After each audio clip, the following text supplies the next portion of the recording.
As questões que nós nos colocamos quando encontramos uma série são duas. A primeira delas é: a série converge? A série converge? Ou seja, se eu for considerando aqui os termos dela e for somando os termos, à medida que vou somando mais e mais, ela aproxima-se de um certo número, tanto tão mais próxima delas as somas parciais quanto a gente queira, ou não. E depois, se a série converge, a série tem uma soma? Isto é, se a série converge, converge para que soma? E geralmente é mais fácil responder a esta pergunta aqui, é mais fácil responder a esta pergunta do que responder a esta aqui. Encontrar a soma de uma série é mais difícil. E existem séries que se sabe que convergem, mas não se sabe qual é a sua soma. Embora existam também algumas que não se sabe ainda se convergem ou não. Portanto, este universo de séries pode ser complexo. No que nós vamos estudar aqui no nosso curso, as séries vão ser séries que estão bem estudadas já, e eu vou-te dizer as aplicações principais que as séries têm. As séries servem essencialmente para representar números. Por exemplo, nós no outro vídeo atrás vimos que esta série é 1/2, mais 1/4, mais 1/8, etc. A série de termos positivos com termos geral 1 sobre 2n, esta série representa o número 1, porque a soma dela é 1. É claro que eu não tenho nenhum interesse em trocar o número 1 por uma representação deste tipo. Não teria aparentemente nenhum ganho. Mas a verdade é que eu não quero as séries para representar números como o número 1.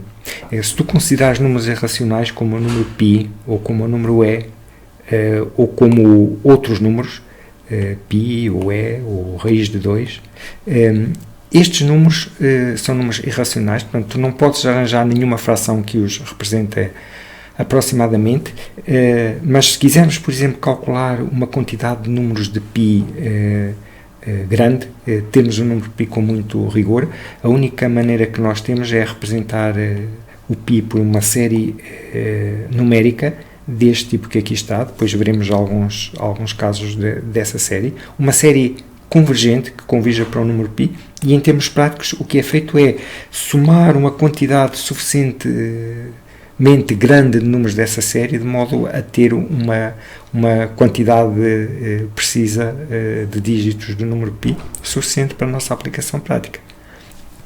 Por exemplo, a colocação de veículos no espaço, segundo o Jet Propulsion Laboratory,